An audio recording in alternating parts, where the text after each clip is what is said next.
an issue button and go file your comment on what's wrong.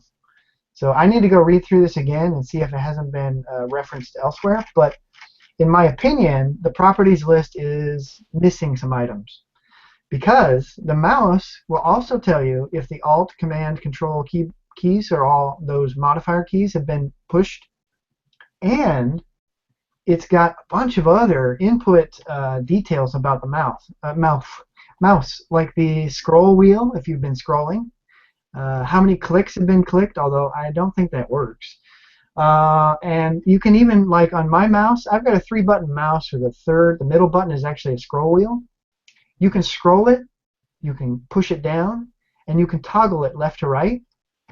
And I'll show it to you in a minute, but they have this X and Y axis thing for the middle mouse scroll wheel. And all of those things are here, but they don't list this documentation. So all I'm saying is there are more features than are being listed. If I consider that this is a problem, I will actually file an issue, and perhaps this will get updated in the future. But if you want to see everything that it's reporting, you can use the demo that I'm going to give with today's show to do just that. So why don't we jump into the demo code, and I'll show you the 2 demos first. Let me bring it up here so you can see what we're talking about. So on my screen, I am showing using the Windows simulator, and I am running a borderless device, and I've created a custom iPad-like resolution device. It's got the same aspect ratio, and I made one so that it would fit nicely on my screen so I can take screenshots. But any of the borderless Android devices will work for this demonstration. So for example, Android 800 by 1280. It's just that for me that's a little taller than my screen, so I don't like it. So let me go back to my custom designed Android iPad resolution. And hold on. Something just went wrong with the video. No, well, we still see it on this end. Okay, good. As long as you guys still see it. Yeah, all right, so what I'm running here is, let me show you the folder. First of all, when you go to look for this on the Git, you're going to look into the I Can Make That folder where we've been putting all our games work. Now there's going to be a subfolder called Desktop Games, because I think we're going to do more than one in the future. And then under there is a folder called Device Input, which is today's discussion. So you'll find a zip file here. In fact, I'll give a direct zip link. You can download it, and you'll get a folder containing 4 projects. These 4 projects are Keyboard Alternate, which is something that I may or may not have time to discuss today, Mouse, and then my starting project for the gamepad joystick, which is still very much a work in progress, so don't expect a lot out of it at this point. In fact, it's not a good reference yet, so I wouldn't really rely upon it. So we're running Keyboard right now, and Keyboard, when you run it, will show you the status of the Control key, the Command key if you're a Mac user, the Alt key, and the Shift key. And then, assuming that you're running an Android simulated device, and the console will print stuff out. So let me put these side by side. As soon as I click in here and start typing on my keyboard, you'll start to see changes, and it'll tell me what the phase is. So if I push the D button down, it'll say down. It'll say I'm pressing the key D. It's worth noting that the keys all come in lowercase, so you need to pay attention to the Shift key. If you need that to be like uppercase D, you're going to have to pay attention to the Shift. However, when you push the Shift down and the D button down, then you'll get D button pressed down and the Shift key is pressed, and the key code for that was 68. Now here's an interesting fact. This varies between OS X and Windows, I believe. Control key is an independent key and will register a key down, and you'll get a key name for it.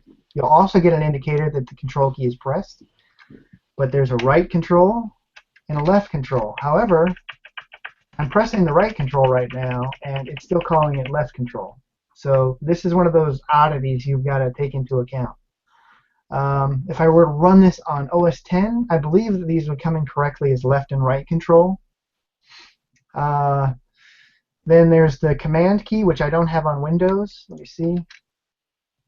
Yeah, I don't have that. I have the little Windows button key, which does, I can press that and Robe goes crazy. So that doesn't get registered at all. However, the Alt key gets registered, but you'll notice you can't tell it, but I'm pressing the Alt key right now and it's not lighting up. So that's not a key that will trigger an event on its own on Windows. But if I press Alt D, no, Alt, oh, I forgot. You know what? In the Windows simulator, Alt keys are masked. So you may need to build this project for Windows. It won't say beta in the latest release. Release it for Windows and run it again, and then press the Alt key and see if it gets sent in as an independent key. But I think that the Alt key is one of those keys that only shows up when you push the Alt and another button. And then Shift key is also an independent key and of course can be combined with other keys. It's got its own shift key codes, left and right shift, 160, 161. Now okay, so the key code does change.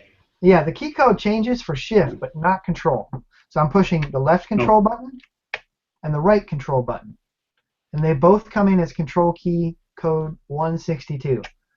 My keyboard has no differentiation on this. So these are the kind of things, especially when you're dealing with modifier keys, that you need to consider, because those keys get treated differently on different keyboards.